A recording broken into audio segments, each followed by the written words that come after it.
Good morning and welcome to the February 24th meeting of the Calvert County Board of Commissioners. We're going to start this morning with our invocation. Pastor Walter Bodwin with Trinity United Methodist Church. Pastor.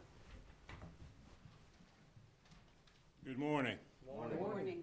Gracious God, we thank you for the opportunity to pause in the midst of our busyness to direct our attention and praise to you. We pray your presence among us. We pray that on this board you give your wisdom, your direction, that any legislation, any decisions be pleasing to you. We pray them a good and pleasant day. In Jesus' name, amen. Amen. I pledge allegiance To the flag of the United States of America and to the republic for which it stands, one nation, under God, indivisible, with liberty and justice for all. Pastor, thank you for coming out today. Would you like to say a few words? So in full disclosure, Pastor Walter is my elk hunting partner. That's fact. I didn't know how much time you want to take up. Now, come on up. You can Come speak. on. Come on up. Share a couple stories with us, No, please. no, don't share I any can tell you stories. about a certain elk that doubled itself a couple years ago, but this would not be the pleasant time. But I've seen a few of you at hunting for Jacob last week and at other functions around the county, and I appreciate the invitation and know that you all mean it when you invite people to be here to do exactly what I'm doing. I wish that I could spend more time, but I have to be honest, I'm here to represent God for the moment and take a call at 10:15. So I'm going to bid you all great day. Thank you so much, and God bless. Good to see you, Thank you. Walter. Thank you. Takes us to approval of the agenda. Mr. President, I move that we remove work session item number 2, defer it to another BOCC meeting, and approve and adopt the agenda as amended. Second. So I have a motion and a second that we approve we remove work session number 2 and defer it to another BOCC meeting and approve and adopt the agenda as amended. Any discussion? All in favor say aye. Aye. Opposed? Motion carries. Thank you. Takes us to our public service announcements. We just got over another snowstorm. The county roads guys, the contractors, everybody did a wonderful job clearing our roads. Of course, Mother Nature helped us quite a bit this time as well, so it didn't cost us near as much as the snow creek did last time. However, I'll tell you folks, our snow budget's taken a pretty significant hit. We're somewhere probably between $2.5 and $3 million So far. already. I'm sorry? So far. So far, and we don't know if it's over with. Extended weather forecast, I believe they're calling for some snow next Monday. Of course, that's a ways out. Hopefully it doesn't happen. On Sunday afternoon, we had a terrible tragic incident on Route 2. A tree fell on a car. It's devastating. We lost 2 members of our community, and another one is seriously injured. Michael Simpson and Virginia Questenberry were deceased, and the third occupant was seriously injured. And hopefully they pull through this. The Board of County Commissioners sends our condolences to their family, friends, and prayers for everybody involved. Item number 3, I'm going to let Commissioner Hart talk about that. He's the Parks and Recreation duck race man. Thank you, Mr. President. On this Saturday, February 28th, from 12:30 to 4:30, Parks and Recreation invites all residents to the 14th Annual Therapeutic Recreation Duck Race at Edward T. Hall Aquatic Center. I've been to, probably a good 10 of them, and it's awesome. It really is. If you haven't been, please come. It is a great fundraiser. Games and activities start at 12:30. The race begins at 3:30. It's not too late to sponsor a rubber duck, to compete in a race. Down the pool, attendance is not required to claim a prize. All proceeds go towards the Therapeutic Recreational Scholarship Fund, which provides financial assistance to individuals with special needs and therapeutic programs. And Mr. President, they this year have a new shirt, and I got some information on my phone, so give me a second, that you can buy from them. It is very nice. And forgive me. Oh, should have had that ready. What was the price of that, $20? Yes, it is, yep, $20, and it's available at the event. Yep, available, oh, no, I'm sorry. They're available at the Harriet Elizabeth Brown Community Center for $20, and I'm assuming we would have them, okay. Actually, you know if we'll have them we should have them at the event as well, I would think. We should. I'll We'll double check that, And, once again, so this Saturday from, noon to 4:30. And what might they see you do if, Well, I don't know what they had me doing. One time that they wouldn't let me jump off the diving board through the thing. They wouldn't let that me was do probably a good idea. OSHA. Normally I call the races and stuff. So I don't know if Bob has anything special, and he kind of lets me know that day. But it's a great event, guys, and hopefully everyone can make it. All right, thank you. The next item is Community Resources Toiletry Drive. Community Resources is collecting new toiletry items for individuals in need in advance of its upcoming Community Resources Fair. Donations from men, women, children are being accepted. Requested items include diapers, pull-ups, diaper wipes, body wash and soap, deodorant, shampoo, toothbrushes, and toothpaste. Donations will be accepted through this Friday, February 27th. Donations may be made daily from 8:30 to 4:30 at the following locations: Community and Media Relations Office, 150 Main Street, or the Community Resources Building, 30 Duke Street. Animal Shelter, Animal of the Week. I don't believe we have one this week. Not today, sir. So, but typically we have a animal from the animal shelter, and it's a free adoption between our meetings. So if you adopted it that day or during that week or 2-week period, all your adoption fees will be waived. That's it for public service announcement. Takes us to appointments. Ashley? Good morning, Commissioners. Ashley Staples Reed, Special Projects Program Manager. Today you have 3 sets of appointments up for consideration. First is the Heritage Committee, and staff is requesting that you appoint Jennifer Pitts to the Heritage Committee. Following that action, you'll have 1 vacancy remaining. So moved. Second. So I have a motion and a second. We appoint Jennifer Pitts to the Heritage Committee. Any discussion? All those in favor say aye. Aye. Opposed? Motion carries. Thank you, Commissioners. Next up is the Gambling Permit Review Committee. Staff requests that you reappoint Stuart Gibson, Raymond Mahar, and Dustin Walker as regular members to the committee, and appoint Eric Thompson as the first alternate and Cynthia Comproni as the second alternate. Following those appointments, you'll have no vacancies. So moved. Second. So a motion and a second that we reappoint Stuart Gibson, Raymond Mahar, and Dustin Walker as regular members to the Gambling Permit Review Committee, and appoint Eric Thompson and Cynthia Comproni as alternate members. Any discussion? All those in favor say aye. Aye. Opposed?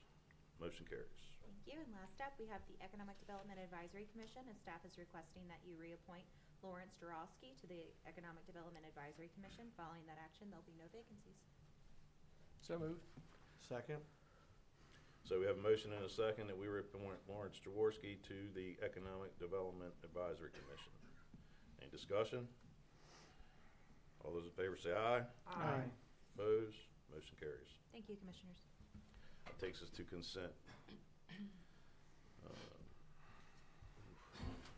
Stand by, sorry. It's a different format. So we have one item on the consent agenda, Calvert County Circuit Court Fiscal Year 2027 Grant Application for Adult Treatment Court. Mr. President, I move that we adopt and approve the consent agenda item. Second. So we have a motion and a second to approve the consent agenda item for this week. All those, any discussion?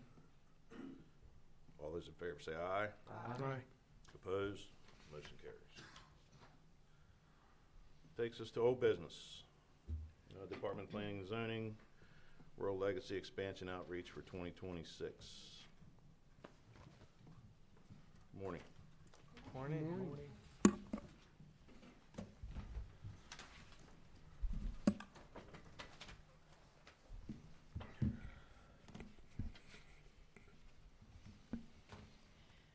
Good Good morning, Commissioners. Morning. Jennifer David, the Rural Planner and Planning and Zoning, and I'm here with Amalia Pleek-Tam, our Environmental Planner. We're here to follow up with you on progress and plans for the Rural Legacy Expansion Outreach for 2026. I'm going to read the memo. The background for this is that Maryland's Rural Legacy Program is a state-run program used in Calvert County to preserve large contiguous tracts of land. Landowners' participation in the program is voluntary. Participating properties must lie within a designated rural legacy area, which may be expanded by petitioning the state. The last expansion of Calvert County's rural legacy areas occurred in April of 2023. Discussion. Staff received interest in expanding the rural legacy areas, particularly the Calvert Creek's rural legacy area in the county's central eastern region area between the Parkers Creek and Fishing Creek watersheds. Portions of the proposed expansion include properties currently designated as Tier 3 under the Sustainable Growth and Agricultural Preservation Act of 2012. It's also known as the Septics Law. On December 18th, 2025, staff received confirmation from Debbie Herr Cornwell of the Maryland Department of Planning that any Tier 3 properties included within a rural legacy area must be redesignated as Tier 4. Absent other local or topographical restrictions, this change could affect the development potential of properties within Tier 3. With this clarification, staff are planning 3 informational public meetings in the northern, central, and southern areas of Calvert County to present the proposed expansion and gauge landowner interest. Additional outreach will be directed to landowners in the central eastern area and to agricultural groups. Meetings are tentatively planned for May, June, and July, after which staff will present feedback to the Board of County Commissioners for future directions. This time there's no fiscal impact, and staff recommends that the Board of County Commissioners review the matter and, if appropriate, recommend any data points for inclusion in the public meetings. And we are coordinating with Southern Maryland Resource Conservation and Development. Are there any questions? Commissioner Hart, we'll start. No, I don't have any questions. Commissioner Grasso? What's the difference between Tier 3 and Tier 4? So in the Tier 3, major subdivisions are permitted to, can be developed with the approval of the Planning Commission. It's not automatic. The growth tiers are areas of the county in which future potential sewer and septic system use is looked at. And in the Tier 4, that is not permitted at all. So that is the difference. Okay, so this would move it up to Tier 4, and that's a good thing. It would, yes, it would reduce, it would force the density to be reduced in areas that are potentially currently Tier 3. It would move them into Tier 4. Excellent, thank you. Commissioner Haynes? Just for the public, would you explain, give them some like roads which outline this area that we're talking about now? So it's Dares Beach Road up Right. to, Right. So there's a small it would start a small section of Dares Beach Road, which would connect to the existing rural legacy area. There's a few properties in between that would need to be connected, but basically near Calvert High School. And so it would follow up from Dares Beach Road, going up through the Huntingtown area and up into Fishing Creek. So it would go through, let's see, there's Cox Road, and further on areas up towards Chesapeake Beach. and what's the process for this, for the public's information? So for the public information, we would be working on this throughout the year. We'd be hosting these public hearings in the public meetings in the spring and summer of this year. We would be bringing that information back to the Board of County Commissioners. In the fall, if the direction is to move forward with whatever boundary is finally decided based on the input we get back from the public and the interest that we find, then we would work with RC&D to develop the application for approval by the state next year. And that is due in February 1st of the following year. And then during the summertime and into the fall, they do their reviews, and it would go to the Board of Public Works at the state level sometime, usually August and September. And after that, then we would just have to adopt a new map. And if people go online and look at the aerial map, there's a large tract of undeveloped land that you really can't see from the road. But like I say, if you look at the GIS map, it shows this really large area of land that's currently undeveloped. It would also limit any future expansion of Prince Frederick to the east, correct? It could, yes, yes. Right. At least major development, yes, not minor development. And you just say it limits no major subdivisions. Mhm. Now, to be clear, participation in the program itself is completely voluntary. This does not mean that just by being in the rural legacy area, you're automatically in that But program. once you're tier 4, But it would Yes. change, yes, but it would change, could change the potential development for the properties within that designated area that are in Tier 3. It would reduce that in potential impact to Tier 4. correct? Mhm. But the benefit of doing this is it provides another tool for preservation. So It does people provide another tool for preservation, yes. can get in the Yes. rural legacy program, which pays more money probably than any other program for preservation, depending on the property. Yes, depends on the property, Mm. yeah. Mhm. So there are benefits to preservation, for sure.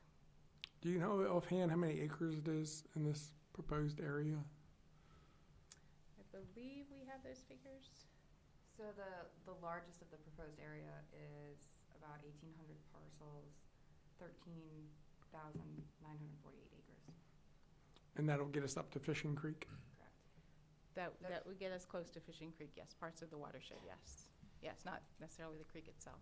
So again, so one of the thing, we had a meeting was held in December. On December 11th, we had a meeting here in this room. That was our first public information session. We had about 10 participants come, members of the public come. We had significant interest from local land trusts. Very few folks came who were individual landowners or other interested parties. And so we really felt that outreach, considering the size and scale of what the maximum area that is being proposed, we felt it was really important that we do some significant outreach to make sure Absolutely. that we're covering all our bases and getting all of the stakeholders' interests and concerns, and maybe identifying additional landowners. And do you know offhand the largest tract located in that? The largest tract located in that area would be off Cherry Hill Road. Don't quote me, but I think it's 616 acres would be the largest individual tract. There's a large church just in front of Cherry Hill Road. It's in the Huntingtown, Owings area of the county, I think Huntingtown. And it's just behind that road. And just for people that don't want to see any more growth, this is what has to take place. Just so they understand. Yep. Thank you. Mr. Cox? Yes, 2 questions. Can people submit questions to your office before May?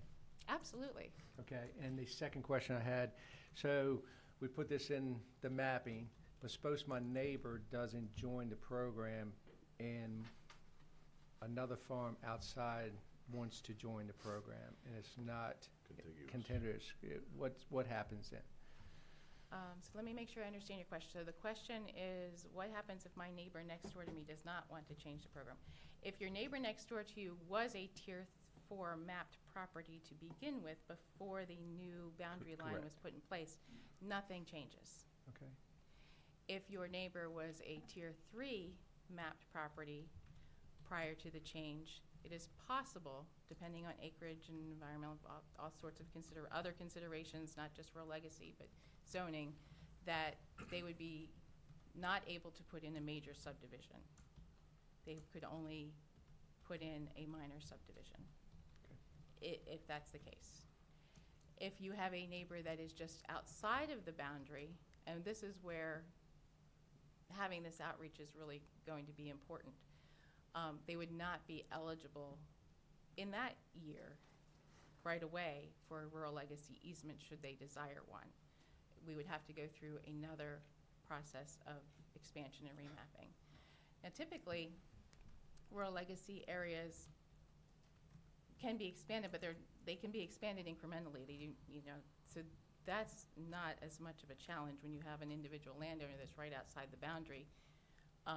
It's fairly easy to simply, as part of the rural legacy easement application for funding for the next year, include another area. But this particular expansion is proposed to be quite significant all at one time. And so I think that's why we're being particularly sensitive and careful and cautious, and hoping that we have a lot of interest that we can look to. Because that's an important part of the application, is that they're, when they look at the application, they're going to want to know, can you, do you think that you can make these goals for, they'd like to see 80% of a rural legacy area preserved. Doesn't mean it has to happen, but it's a good goal to have. And so they want to make sure that the interest is there from the public. Part of the application process will include us documenting how we've reached out to the public and what kind of interest we have. Very good, thank you. And how are we going to communicate the meeting dates and what have you? We'll be Just working with through our CMR. Okay. We'll be working with CMR through all the available outreach efforts that they have through Facebook and press releases and all the usual items. Very good, thank you. So if the entire tract is identified and there's 3 parcels, but the one in the middle doesn't want to participate, the other 2 don't have to be adjoining? You see what I'm saying? I think that was going along with Commissioner Well, Cox's question, but, so if the overall parcel has been identified, and in the middle of that parcel, you've got, say you've got 4 properties and you've got a big break in the middle that they're not touching or identified. Most of your rural legacy maps show them all touching each other. So you mean the boundary of the rural legacy as opposed to a parcel, because a parcel would be the land that an individual owns. Correct. An individual piece, yes.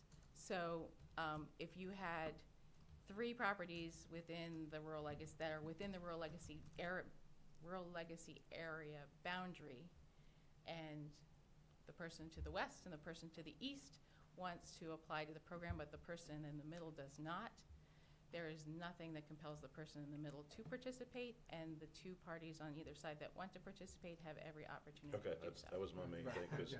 because every mapping you see shows them all like adjoining properties, and But what Rural Legacy's goal is, part of the program's goal is to have large contiguous areas designated for preservation. They know there's not every landowner within that Rural Legacy area is going to preserve their property, but they would like to preserve as much of it as possible. And the area that we plan for, they want to be contiguous, if that makes sense. that makes sense. They would not approve a Rural Legacy area island over here. Right, just wanted to make sure that's not what it was Yes. gonna do. Yeah, does that make sense? Yeah, absolutely. So a little bit of history here. Greg Bowen, before he passed, he was pushing this hard. He was the face of ACLT for many, many years. He actually wanted to come in and do a presentation is that, I guess, preserving your property could be more lucrative than developing your property. But unfortunately, just after we adopted the zoning ordinance, was it no time after we adopted the zoning ordinance, he passed and left us. But Jennifer, thank you for putting this together. And not to put you on the spot, how much do we have preserved of our goal so far? You're not putting me on the spot. It's not quite 33,000 acres, and the goal Okay. is 40,000 acres. I can't remember. I was like, It's 32,700, I think. we've but been working don't on hold- that for a while, but we're little by little. Little by little, yep. So we're getting there. It'll be an exciting year. Next couple of years should be pretty exciting, I would hope. This should help. I think we just have to do that outreach, make sure we have that Yep. interest, and make sure we're proceeding in line with the feedback that we receive. And ACLT will certainly be contacted along with Autumn Phillips Lewis, the new director.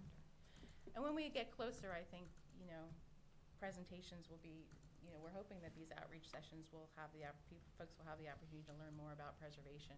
Mhm. And that presentation that Greg wanted to put together may still yet be a possibility. We just have to work with our partners It's good to hear. and have more information. Like I said, One more thing, little off topic. So where are we at in the Ag Preservation District, opening that process up again? Yep, this past month, we've laid out a full schedule for several projects in the works, this one and the Rural Legacy. I will be working on making those updates from our last meeting and bringing them back to you likely in April to move that process forward. So remind me, where are we at in the changes for the APDs, the rules? Yes, so we were in session in December, and we spoke about several changes that this body wanted to make, and we were in process of incorporating those into the rules and regulations, and then working with legal as needed and taking that forward. Because there is some interest out there, so I know there is quite aware there is interest Yeah. out there. Yes, thank you. you're welcome. So if a parcel is already in a preservation and the rural legacy area that's proposed, that parcel is going to be in there, do we get any credit, any benefits? How does that work? Is it?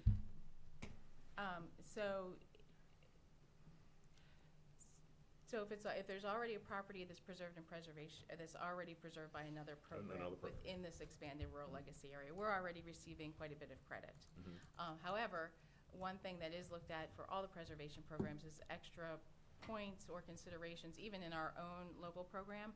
If a property that wants to come into one of the to a preservation program is adjacent to, contiguous to another parcel that is already preserved, that's considered a benefit. Now, depending on the program how the program operates could be the difference between being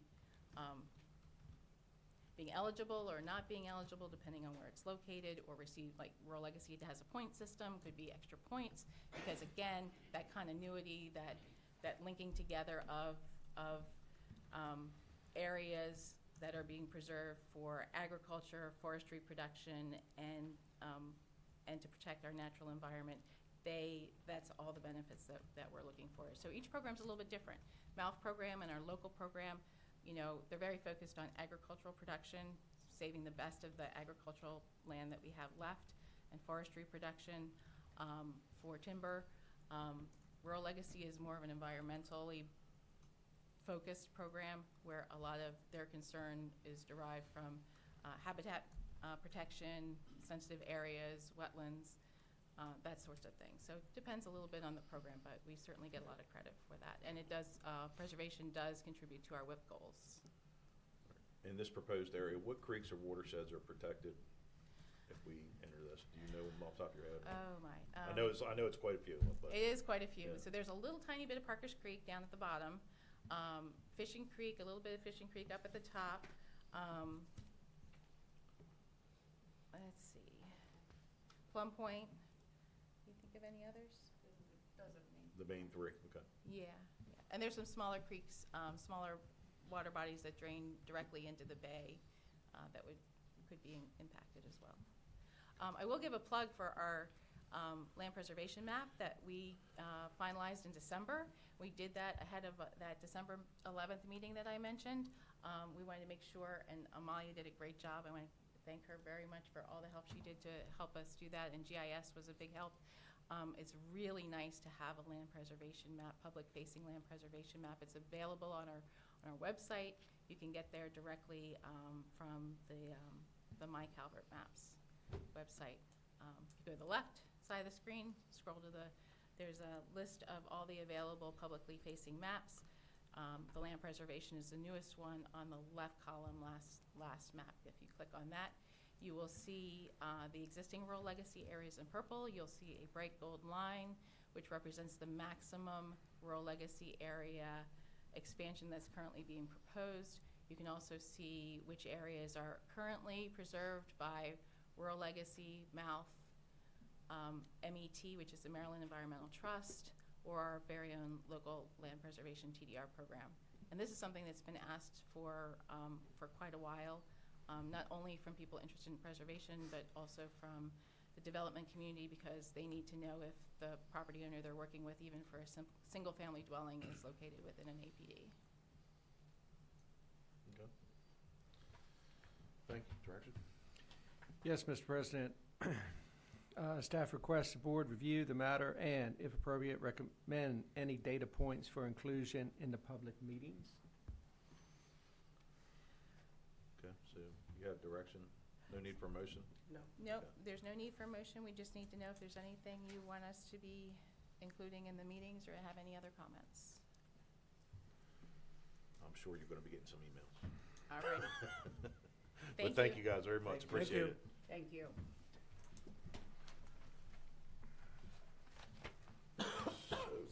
It's 10:30, so we can have our public hearing for Department of Finance and Budget Strategic Fleet Replacement Budget Amendment. Good morning. Morning. Morning.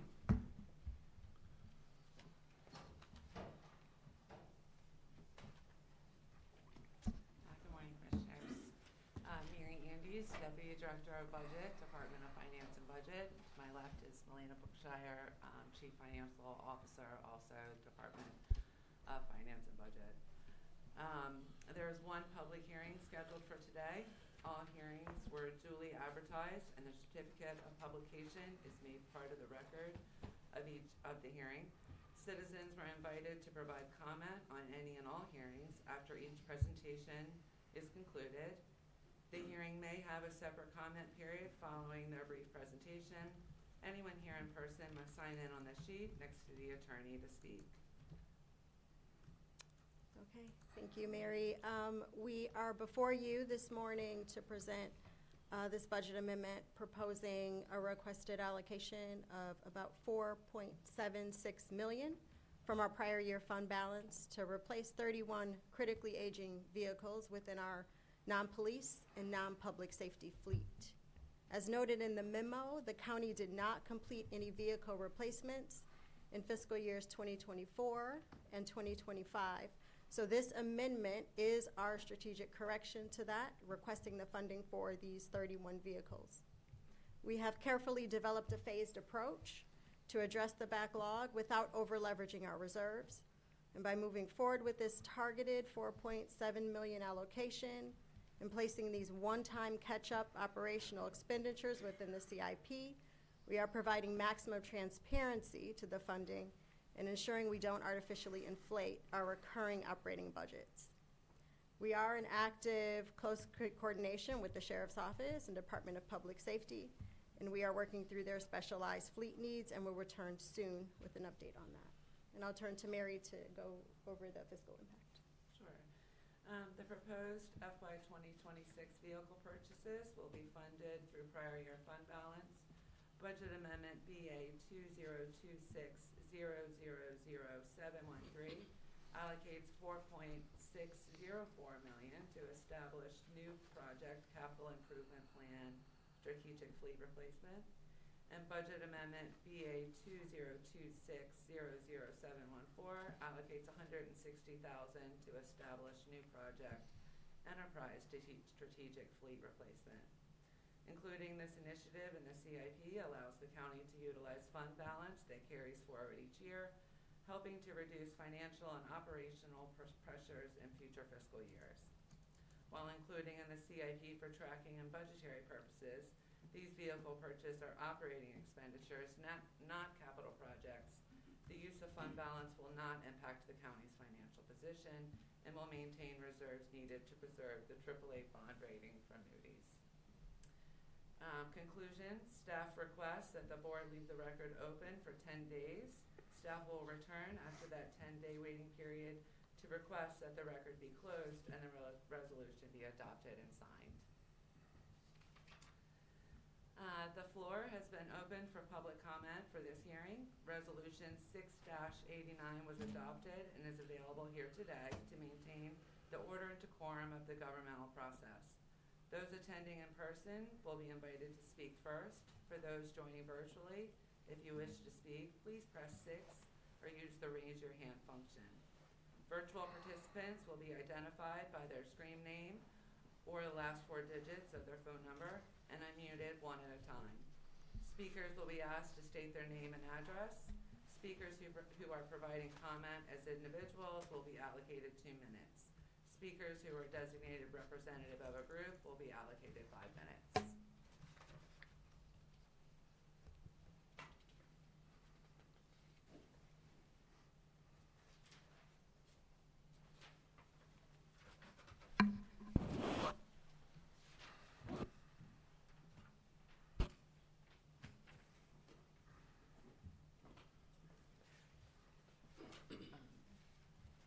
Mr. Cormier?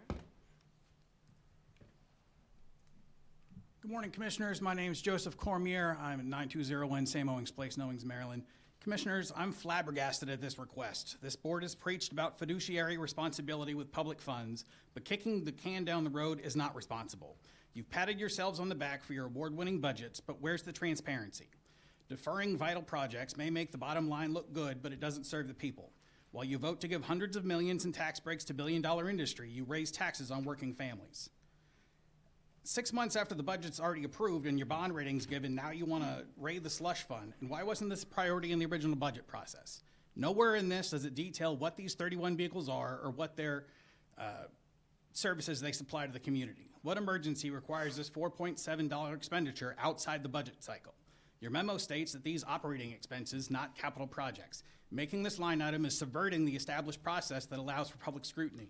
If there is no actively deadline vehicle that creates a critical service to the taxpayers, I urge you to do this through the general budget cycle practice as part of the operating budget request. I would also urge you to enact a performance evaluation by a third party to address the processes, practices, and policies of the Finance and Budget Department and all of your various services. Proper planning prevents piss-poor performance. Thank you.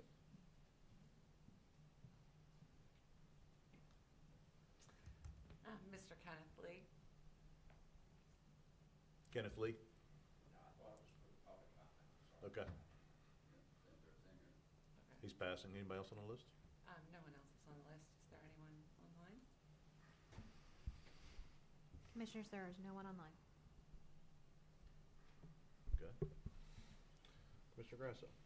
I wanted to ask a question. I know that when we procure these cars for the police department, they have to be outfitted. Does this include everything, outfitting all the cars?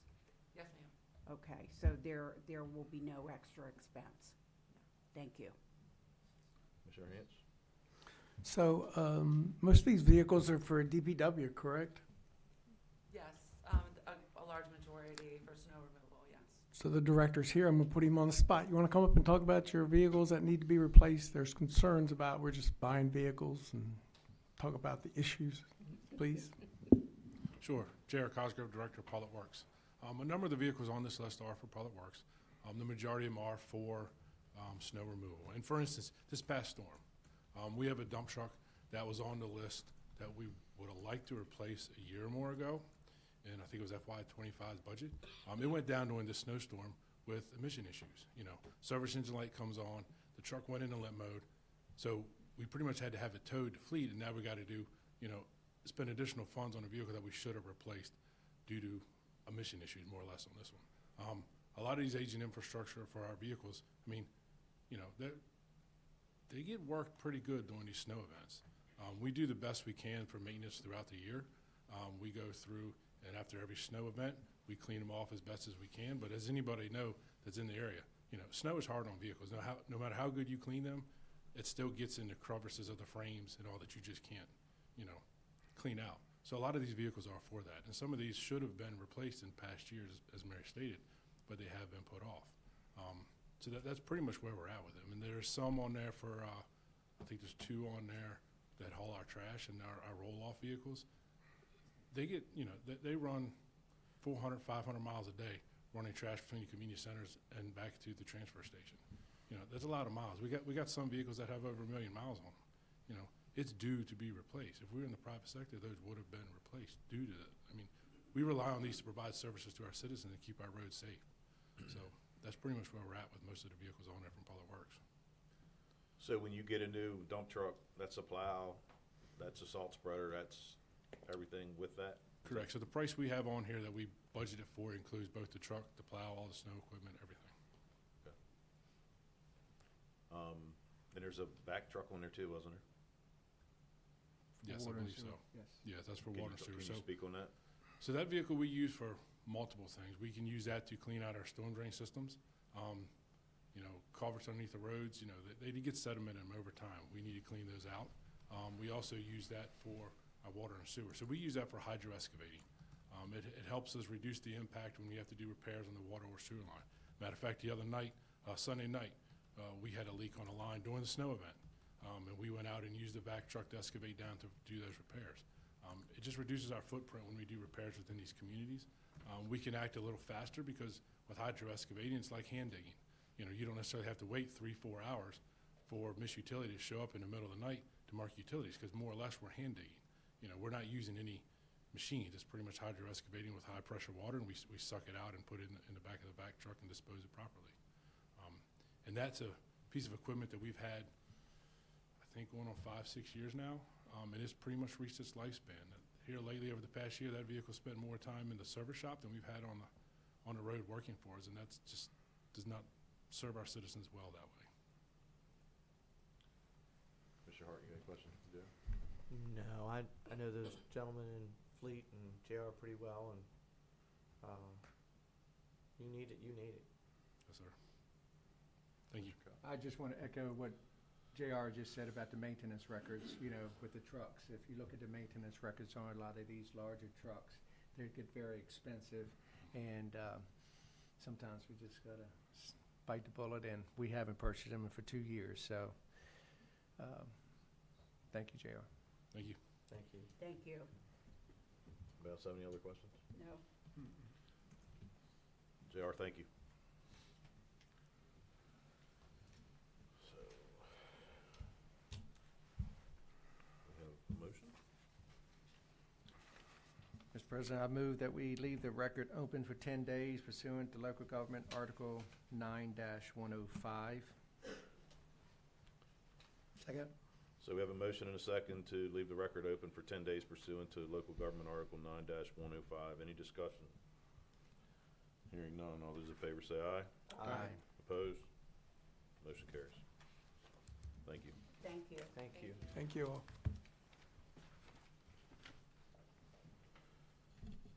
Takes us to work session. Office of the County Administrator, fiscal year 2027, staff recommended capital budget, and 2027 to 2032 capital improvement plan. Danielle? Good morning, Commissioners. Danielle Russell, Capital Improvement Projects and Grants Manager. We also have Mary, who's just up here in the audience, if you have any specific questions for her. Today's presentation, hold on, I need to locate there it is. Sorry, it's my first presentation in the new room. Today's presentation is a work session on the FY 2027 staff recommended capital budget and the 6-year CIP. This is not a line-by-line project review. This presentation focuses on the overall capital framework, financing, sequencing, and policy compliance before we move into the public hearing phase on March 24th. Oh, it vibrates. That was weird. Okay, we are here to focus on 4 things. First, the FY 2027 capital request, $86.2 million, and how this aligns with your strategic priorities. Second, the full 6-year program, $569.4 million, and sequencing. Third, affordability, specifically looking at debt capacity and policy compliance. And finally, receive board direction at a high level. This graph shows the FY 2027 allocation by category. Education and public works transportation remain the largest drivers of the capital improvement plan. Public safety and recreation represent targeted investments. We continue working closely with the Fire Rescue Commission to ensure service reliability throughout the county. This slide shows how FY 2027 is going to be funded. General fund debt is the primary source of revenue, and grants represent a significant portion, especially in the education and recreation resource projects. Right now, you'll see a $12 million general fund contribution that may be adjusted based on the balance of closed projects as we continue to refine the budget during the budget process. Overall, the plan is structurally balanced for FY 2027.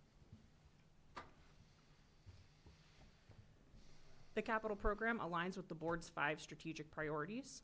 The emphasis is infrastructure-driven, public safety, education, environmental compliance, fiscal discipline. Those are our themes. Public safety and community well-being. The public safety investments focus on facility reliability and response capacity. That includes the detention center medical unit, Sheriff's District 2 facility, and fire and rescue apparatuses and station replacements. These projects address aging infrastructure, not service growth. Education and generational investment. Education represents the largest share of the 6-year program. Major drivers include the Calvert Elementary, Calvert Country co-location project, and finalizing Northern Middle School. We're also continuing systemic maintenance, HVAC, roofs, and modernization. This protects existing assets and avoids larger future capital costs. Environmental stewardship and infrastructure, stormwater compliance, MS4 requirements, water and sewer upgrades, and shoreline resilience remain core investments. These are regulatory, infrastructure, and long-term quality of life commitments. This slide shows sequencing over the 6-year period. Major projects are staggered. Peak construction occurs in FY29 and FY30. The program intentionally tapers after those peak years. We work closely with the Department of Public Works to ensure that we are not stacking major construction in a single year, and this sequencing protects affordability and staff capacity. Danielle, on that slide. Absolutely. Has the school reached out? I remember there was a time, I believe they said in the 80s, that they were replacing a school almost every 2 years, and then how that all cycles, and we're getting outside from here. Have they mentioned any other schools that they foresee? Because those are always the big ticket items that always. Absolutely. And right now we've been very fortunate in funding from Maryland, but every year that's you never know. To kind of get a little bit, not to get you past 6 years, but just like a little bit of a mental prep of what we may see, 5 to 10 years, we got to be getting close. I can absolutely work with Shachita and see if we can come up with a little bit farther out. Because I know a lot of stuff's maintenance, and that's to be expected, but the big ticket items, are the buildings itself. So. Yes. And the big one is going to be Calvert Elementary and Calvert Country School. They are doing, Shachita mentioned during our IAC letter preparations, they are going to be co-locating those schools together, and it is a pilot for the state. So they are working on that. So it is a 2-school to a 1-school facility. So we can also have Shachita come in and talk more about that specific project if you would like. Because I've always been a big proponent of that being separate. They're still separate schools. The facility would be co-located. But yes, okay. we will work. I'm sorry, I misunderstood. No. Okay. The schools themselves are not combined. Okay. The physical locations of them will be combined. But we can certainly have Shachita come in and talk more about that. Please. Mm-hmm. Thank you. Any other questions about the staggered construction projects? I like it. Thank you. I did. I looked it over, and I think it's very responsible. I think it makes sense. Thank you.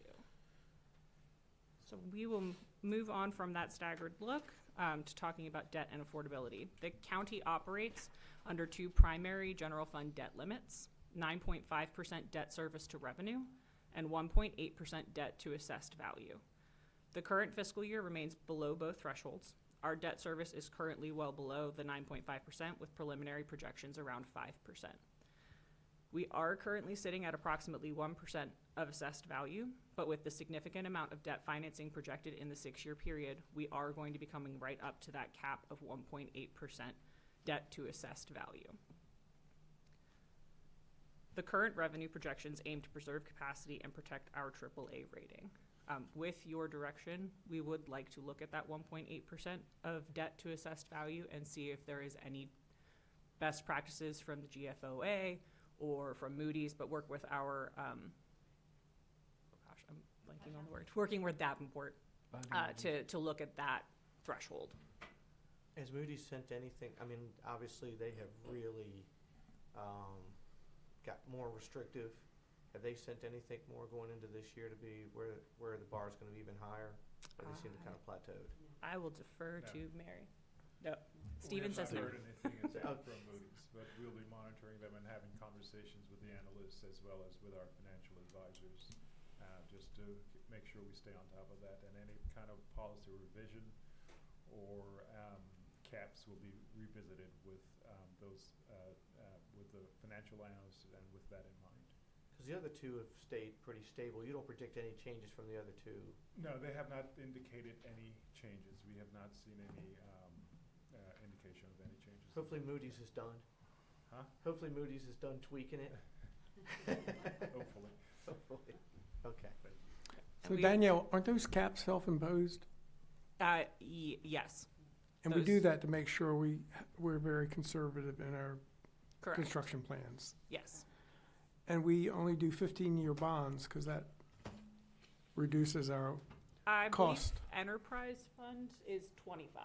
Yes, the enterprise fund projects are 25-year enterprise, bond, but the our rest of them general are fund 15. are 15. Right. Yes, sir. And people have said in the past, we should go to 30-year bonds, that way it would reduce our cost. But the only thing that does is increase the cost of your overall project, because you're paying twice as much interest. So when we have worked with Davenport over the last couple of months, they have shown us options for different levels of bonding. So that is certainly something we can come in and present on and present options to you. We did a bond school full day work session where we talked about options like that. So that is certainly something we can come in and discuss with the commissioners if that's something you would like to I don't think we explore. want to extend our bonding, because I'm not passing this debt on to my kids. So Understood. we want to, at least for my 20%, I want to pay them off as quickly as I can. Absolutely. So Definitely. Okay. So the last slide, compared to last year, major projects were rephased. Timing was adjusted to match staff capacity, and cost estimates were updated. This is a disciplined capital framework. If adjustments are needed, this would be the appropriate time for direction. Mr. Cox? I just want to thank you, Danielle, for all your work you put into this, and especially slide 3.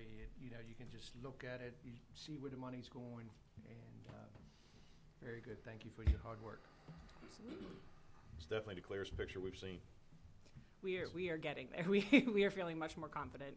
Mary has put in a tremendous amount of work on the workday end of things and getting the bonds situated. It has been, I won't call it a labor of love, but it is a labor of goodwill. Labor Mary of loves goodwill. it. I don't know what you're talking about. Sorry, it is a labor of love. Yes, I like to call it the Reader's Digest version. You just get right to it. that's You what know. that's what we aim for. Yeah, yeah.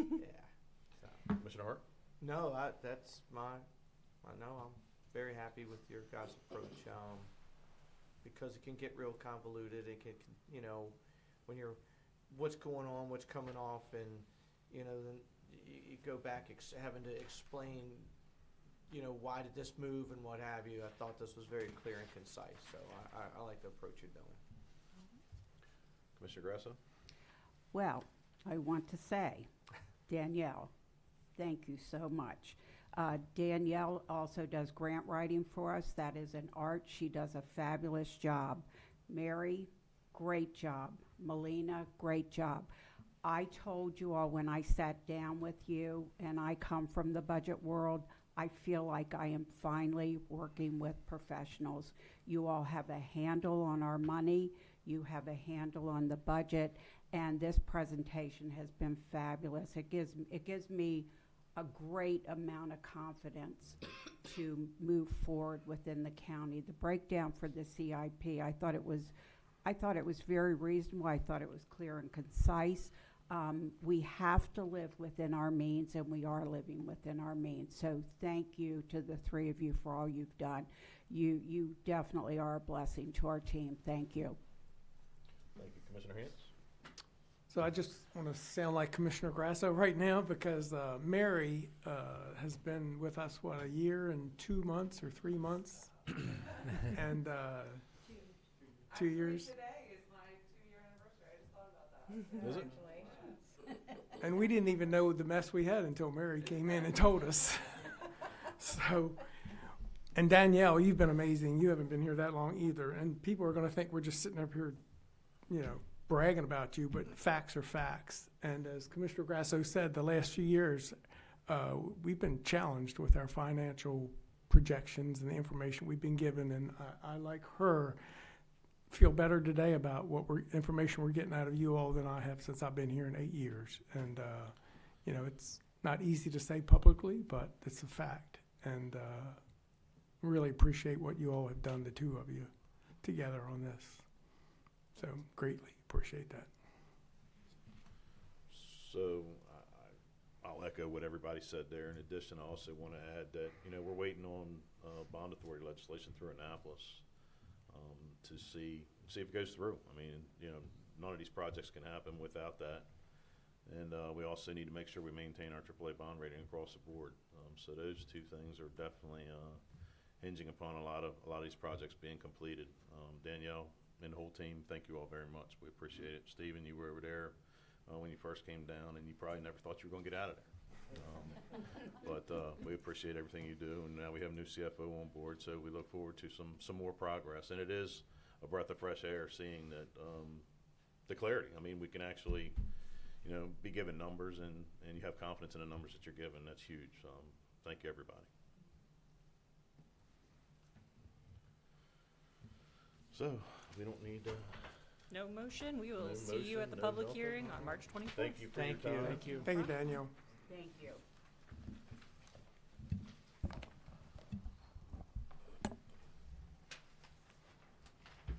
And that takes us to public comment. Yes, Madam Attorney? yes. To maintain decorum, the Board of County Commissioners adheres to established procedural rules first adopted in 1989 that are applied in a viewpoint-neutral way only to genuinely disruptive or threatening behavior. As an invited speaker addressing topics pertaining to county government, please observe the following guidelines.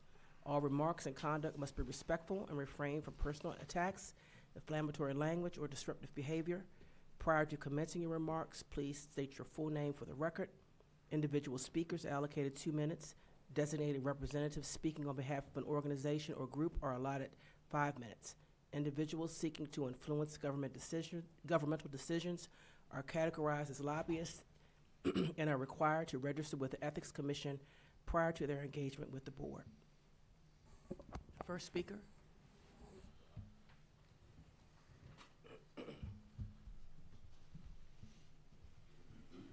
Morning, Commissioners. Good morning. I'm Kenneth Lee. Address is 1985 Kings Landing Road, Huntingtown, Maryland. I have a few issues that bother me and several other people in the area here, and it's about the high-density building that we have going on. When we're riding down Route 4 right now, it looks like you're looking out of an alleyway at these buildings that are in here in Prince Frederick. I think it's utterly ridiculous.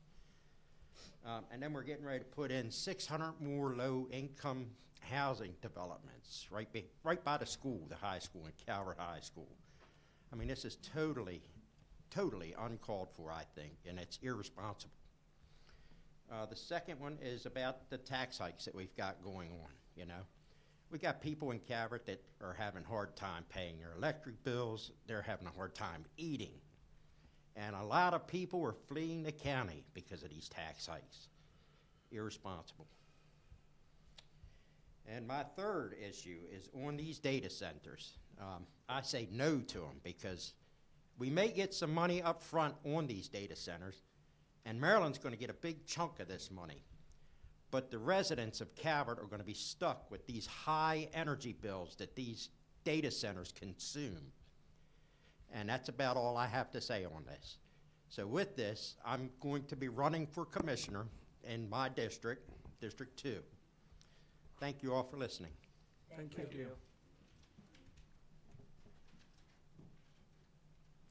Next speaker.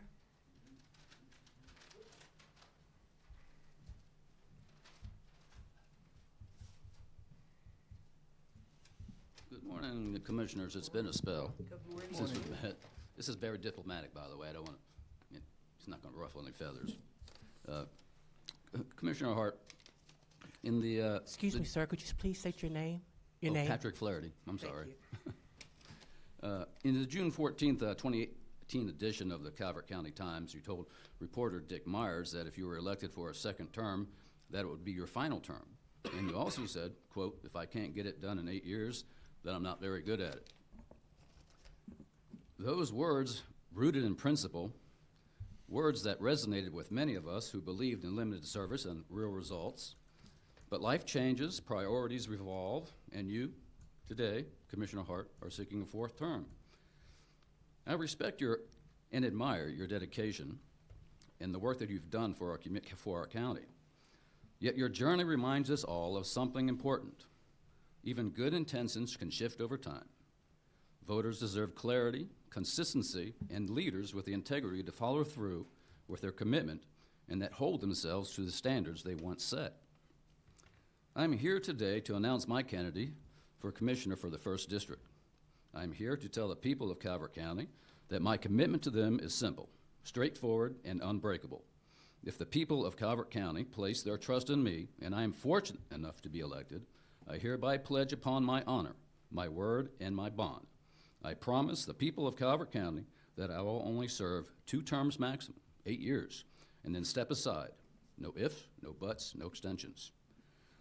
8 years is plenty of time for me to roll up my sleeves, listen to the people, fight for practical solutions, and deliver on the issues that matter, protecting our rural character, managing responsible growth, and keeping our taxes and spending in check. After those 8 years, I will proudly pass the torch to the next generation, younger leaders with new energy, fresh ideas, and the same dedication to Calvert County that brought me here. That's how we keep our government responsive, innovative, and truly of, by, and for the people, not comfortable Mr. for any Flaherty, if person. you could wrap your comments up, the time Yes, is. yeah, I'm sorry. Thank you. I don't see a time clock, I'm sorry.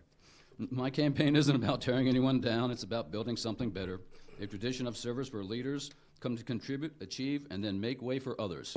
It's about renewing faith in elected office by example. So when the people head to the polls, I ask them to Mr. vote for Flaherty. more than politics. Vote. Your time, you exceeded your time. I'm keeping time over here, sir. Thank you. I would suggest that a timer be placed here for Okay. future speakers, so we can gauge our. Yes, sir. Thank you for your comments. Thank you. Thank you. Thank you. Thank you.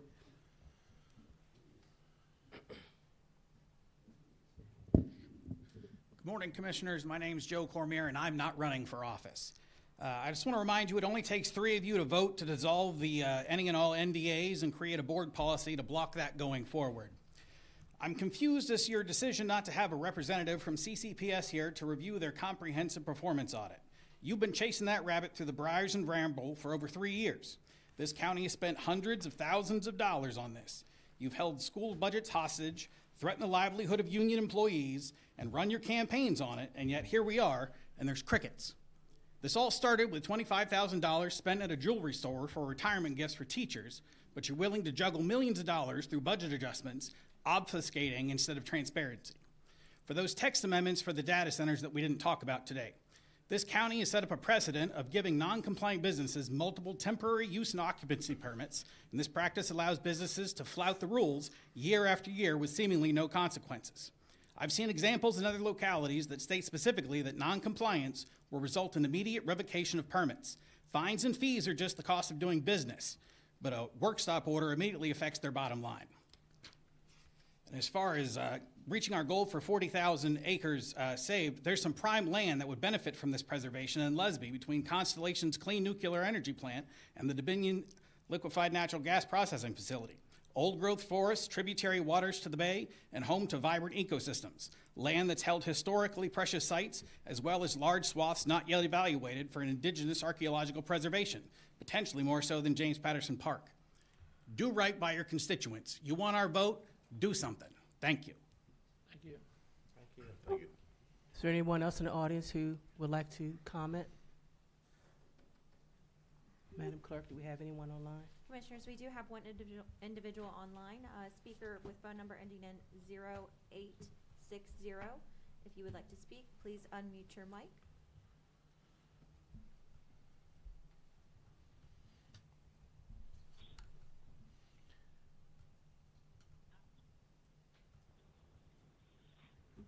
No hand? Speaker, you have unmuted your mic. If you would like to speak, please identify yourself and whether or not you're speaking on behalf of yourself or a qualified organization. Hello, my name is John Lupo. I live at 835 Lazy Lane in Lusby. I'm just expressing my concern for the new data center and the fact that it was done with an NDA. I'm new to a lot of this information, and I appreciate you guys putting this together so we can listen to everything. But as far as I can tell, there's a lot going on in this area already. You have, obviously, Constellation and Dominion, and those things take a large toll on the environment. And I'm not so much of a person that's worried about as much as maybe the infrasound studies that have come out recently that do affect residents and young children of early ages, which is essentially low levels of sound that can disrupt development of kids. And I think people should take these things into account because there's a lot of studies that haven't been brought up yet that will affect the residents, and we're already dealing with a lot, and I hope that you will take that into concern as you go through with your decision that will benefit a few and more than likely have a negative effect on a larger population of people that depend on your decisions to be responsible. Thank you. Thank you. Thank you. Anybody else? Commissioners, there are no other speakers. All right, that takes us to commissioner comments. Commissioner Hart. Thank you, Mr. President. Once again, as was mentioned this morning, my thoughts and prayers go out to the tragedy that happened during the snowstorm on Route 2. I said it on the last one.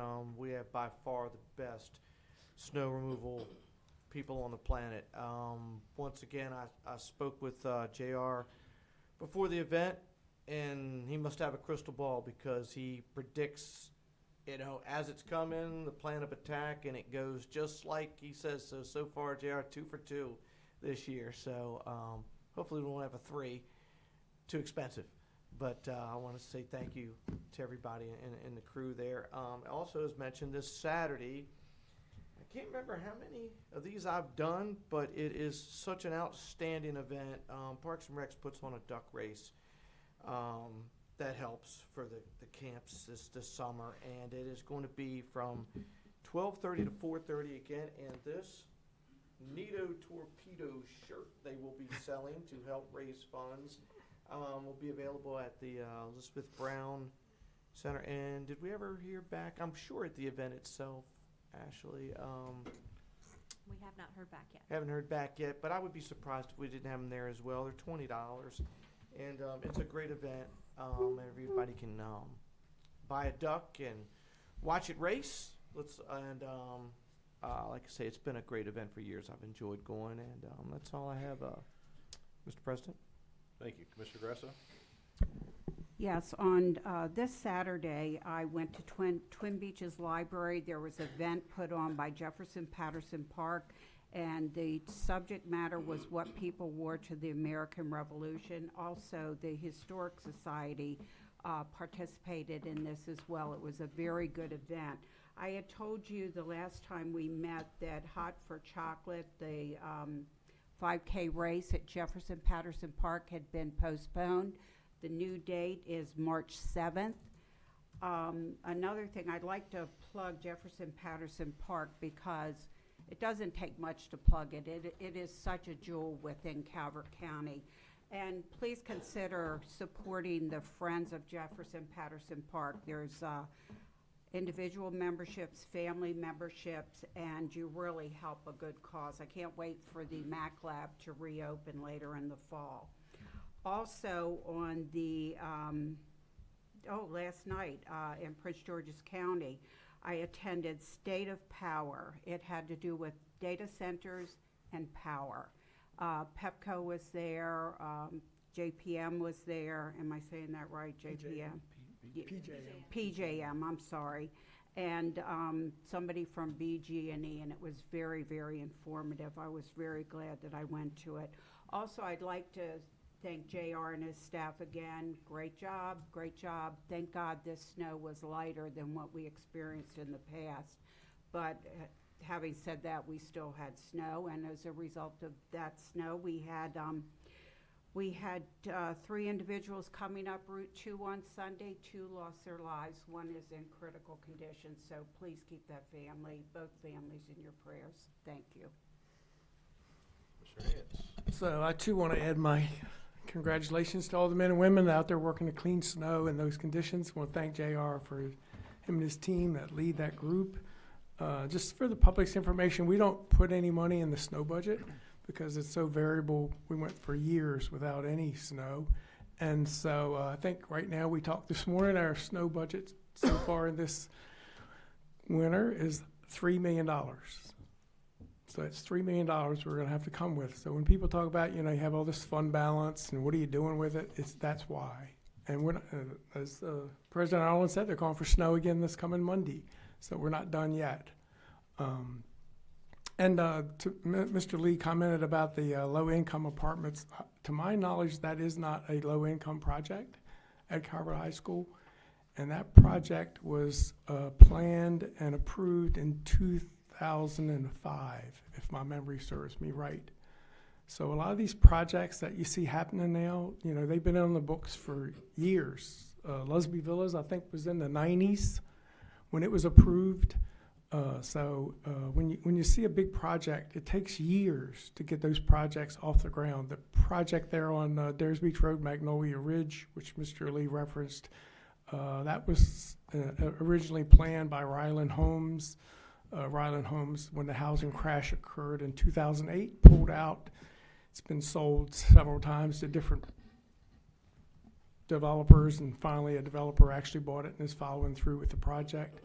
So, you know, and it's, you know, and as we've talked before, if a developer buys a piece of land, he follows all the rules and regulations, there's nothing we can do to stop it.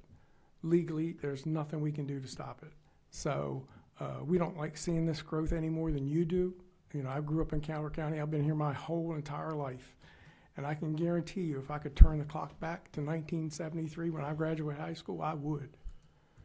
But unfortunately, that's not where we are. This is a wonderful place, and people want to be here. So, and you have to remember, you heard our discussion earlier about rural legacy. Essentially, we're going to downzone. The plan is, or proposal is to downzone 13,000 acres. And people that don't want to see growth, like us, you know, this is something that needs to occur to reduce potential growth in the future. But you got to think about those landowners that in that 13,000 acres that have owned that land and today have the ability to develop it. And once you go through this process, and if it follows through, they no longer have that opportunity. Just like the people in the town centers that own that land have the right to develop that land based on current uses and zoning. So there's two sides to everything that we do. None of us wants to see traffic get any worse. None of us wants to see any more development. But there are certain individuals, just private citizens that own property, that are giving up something whenever we take away that option from them. So I'm glad to see all these candidates here today. I hope they keep coming, because we're going to start the budget process, and they're going to learn a lot, because I learned a lot when I came here. And I know that we hear about taxes all the time, but if you stick with us through this budget process, you'll learn very quickly that we are hanging on to our AAA bond rating. We are not flush with cash, and that you know, we're doing everything we can to keep a balanced budget. And yes, we didn't buy cars for 2 years. That is not a good long-term solution by any means. It's a way to balance a budget for a short period of time. But what it did do was make us reevaluate how we replace vehicles. So change the way we look at how we get rid of the vehicles. Now we scrutinize more when we replace the vehicle. And timing was such that, you know, we were spending, you get to a point where you're spending more maintenance than it's worth. So that time came. You're going to hear another presentation very soon from the sheriff's office about his needs based on non-vehicle replacement. So we're trying to do the best we can, spend this money as wisely as we can. So, but it's always a challenge. And I too want to send my sincere condolences out to that family that lost 2 family members that day. It's a very tragic event. I tell everybody that God has a plan, and when it's your time to go, you're going to go. And if you're driving down the road and a car falls on your car, it's your time. And unfortunately, it was their time.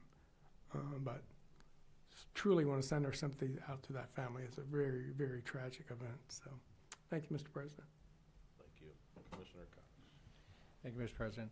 I also want to echo the condolences for the families at the accident on Route 2 the other day. Please keep them in your prayers. Also, the Nash family, they lost a loved one this week. And also the Heaps family. He was a longtime DU member, volunteer. He lost his life in an explosion last week also, so please keep that family in your prayers, please. Also want to thank JR, his staff, and also the many contractors that he has that helped during this snowstorm. long hours, but it paid off. Thank you very much, JR and staff. Also attended the State of the Power last night with fellow commissioners here, and well-informed, and just putting information out on the street. Also want to say there's a lot of bills moving through Annapolis. Please keep your eyes on them. It's going to affect this county and our state. That's all I have, Mr. President. Thank you. So, along with what Commissioner Hant said, I've lived here my whole life, and several of these new projects in Prince Frederick are going to affect my day-to-day travels as well.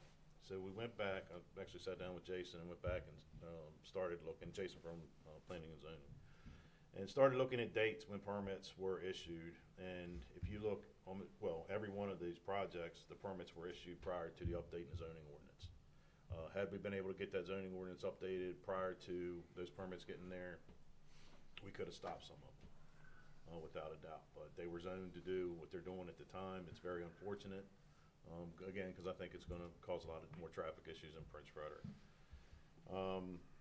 The rural legacy, look, we're going to have public meetings, and as Commissioner Hant said, moving those properties, a lot of properties from Tier 3 to Tier 4 is a significant difference. I mean, it's a significant change on that homeowner. They pay taxes on that land their entire life.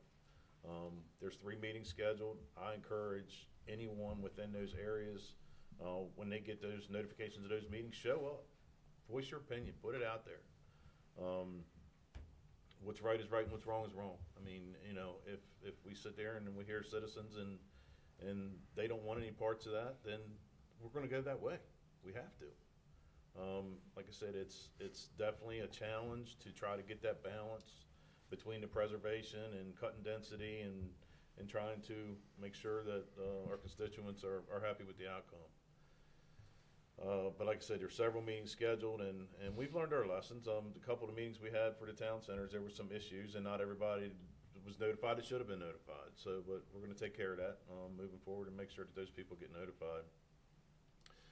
The vehicle issue, as far as kicking the can down the road, yeah, it was kicked down the road without a doubt in order to balance that budget. Was that the right thing to do at the time? Well, we voted that was the right thing to do at the time, given the picture that we had in front of us.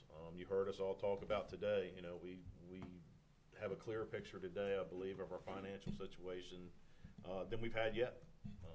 We have a good team in place, I believe, right now. I think it's the best team I've seen since I've been here. And like I said, we have confidence. I mean, everybody up here, I believe, gave praises and feels that they have confidence in what was displayed to us today. But exploring the vehicles, I mean, we've looked at buying vehicles. Is it cheaper to lease vehicles? Is it cheaper to have somebody else upfit vehicles? Just because Commissioner Hant said, it did give us the opportunity to explore different avenues as far as that goes. It's very sad what happened on Route 2, without a doubt. It's just an unfortunate, tragic event. I mean, wrong place, wrong time, call it whatever. Bottom line is, like I said, the family lost some loved ones, and our thoughts and prayers are with them. That's all I have. Vice President. Thank you, Mr. President.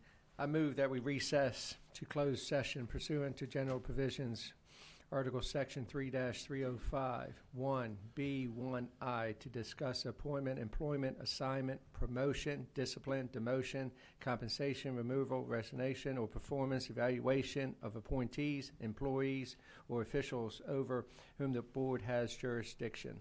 2B3, to consider the acquisition of real property for public purpose and matters directly related thereto. 3B4, to consider a matter that concerns a proposal for a business or industrial organization to locate, expand, or remain in the state. 4B8, to consult with staff, consultants, or other individuals about pending or potential litigation. Second. So we have a motion and a second to move into executive session. Any discussion? All those in favor say aye. Aye. Opposed? Motion carries. Thank you, everybody. Have a great week. Thank you. Have a great day.